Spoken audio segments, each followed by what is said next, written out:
Hey guys! Today we're going to be making some figs and some simple fig tarts, so I really hope you'll enjoy. The fig portion of this tutorial was actually recorded I think maybe half a year ago, so it's pretty old, but I'll do my best to explain what I did.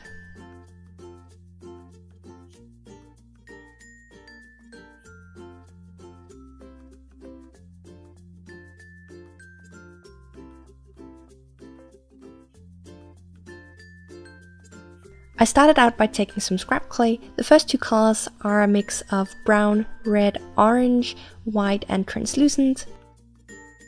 And the other one is a mix of white and translucent. The first thing I did was take some pieces of the white mixture, roll out a snake and cut off some pieces.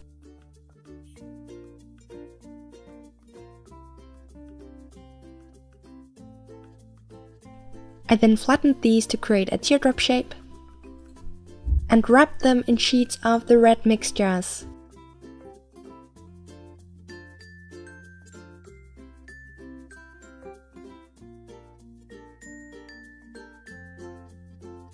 You can then put them together pretty randomly, there is no specific pattern to this. Obviously you could take your time to really get the pattern exactly like a picture or a real fig, but since they are going to be so small, you're not really going to see a huge difference.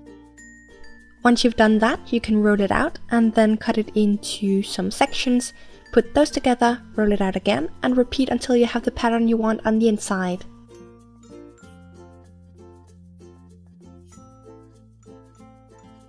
If you have any questions about the tools and materials I use, I always link my video about it in the info box, and if you have any requests for food which isn't branded, feel free to leave them in the comments.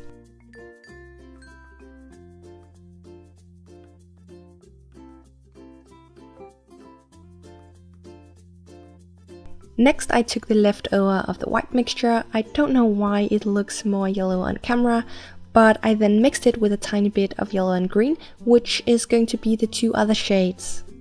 I then rolled out sheets of each of them, stacked them, rolled them out again to make them a bit thinner, and then wrapped them around the cane we made before. You'll also see that I put some snakes of the white mixture around the cane portion, just to make the edges a bit uneven. Once you've done that, the basic cane is done and you can roll it out. Use your fingers to close the end of the cane, then cut off a piece, close the other end and roll it slightly. If you're going to cut the figs in half, you don't want to roll it too much because then you're gonna blend where the openings or the ends were, and you're not gonna be able to see which way you're gonna cut it. I again just used my fingers to kind of pull the top, and I then cut it in half. I do find that it's easier to cut the figs and cut the cane if you let the cane and the figs rest overnight, so the clay isn't as soft. When adding texture to the inside, I just place them on the tip of a needle tool since you're not gonna see the bottom anyway. I then used my X-Acto knife to remove a tiny bit of clay from the inside or the center, and then used the needle tool for the rest of the texture.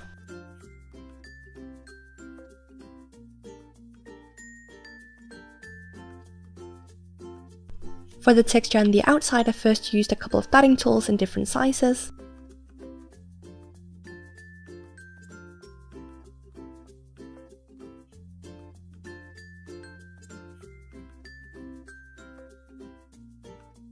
And I then used a needle tool to open up the top a bit. After baking, I added some shading to the outside using soft pastels. The pastels I'm using is from a set of Rembrandt pastels, so I can't say exactly what the colors are called, but I applied them using a wet brush. I also want to apologize for not posting the bonus video on this channel last week.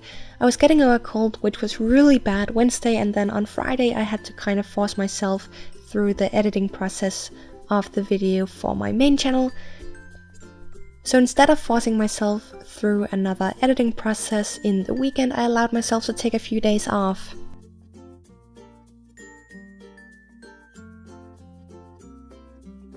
Once you're happy with the look, you can seal it with a matte glaze.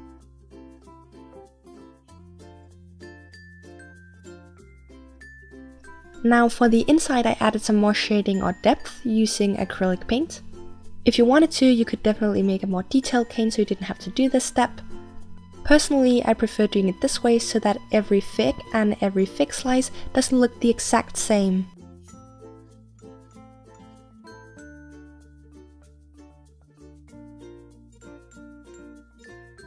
Once the matte glaze had set on the outside, I used my X-Acto knife to pick off some of the pastel to create some small specks.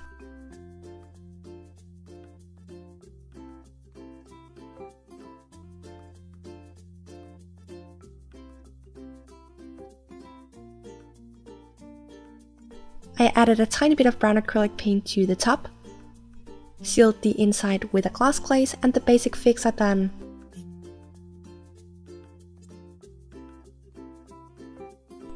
To make the tart bases, I first flattened a ball of some scrap clay. I then rolled out a thin sheet of the same color and used the back of my blade to create the ridges.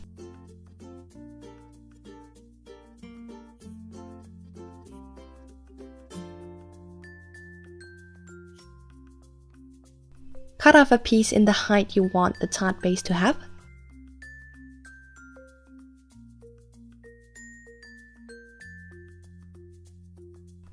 And then put this around the flattened piece of clay.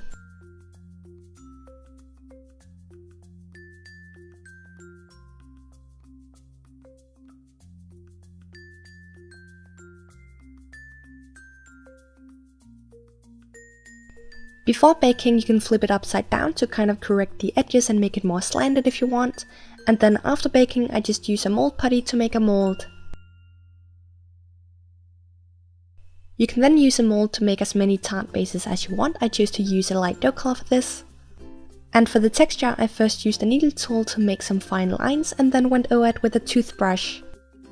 Depending on the type of tart base you're going for, you can make the texture a bit different. This is just a super simple technique.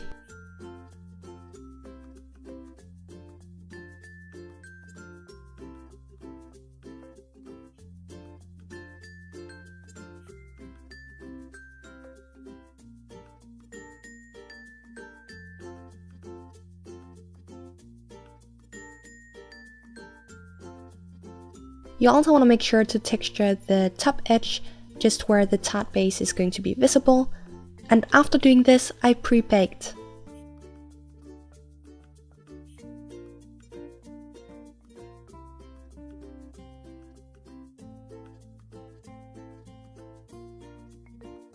After pre-baking, I added some shading to the tart base using soft pastels, and I applied these with a damp brush.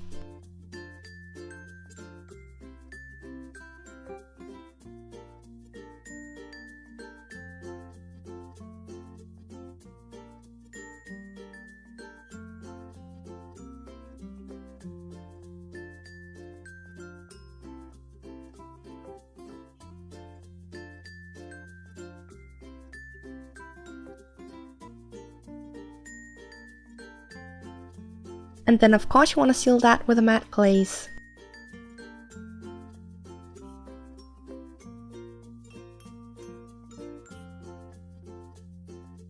Next, for the mascarpone cream, hopefully I'm saying that somewhat correctly, I just used the leftover frosting from my birthday cake tutorial. Add this to the top, then add some fig slices and bake again.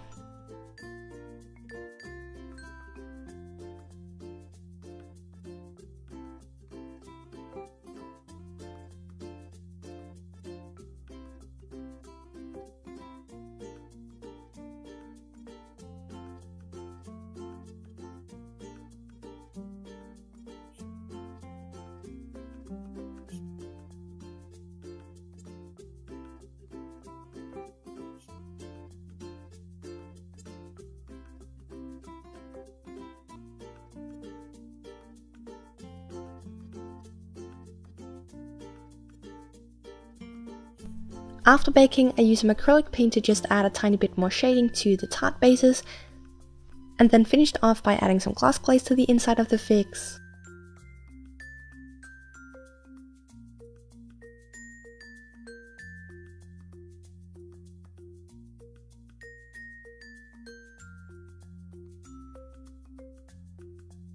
Thank you so much for watching. If you enjoyed these videos and want to see more, please give the video a thumbs up and let me know if you have any food requests in the comments.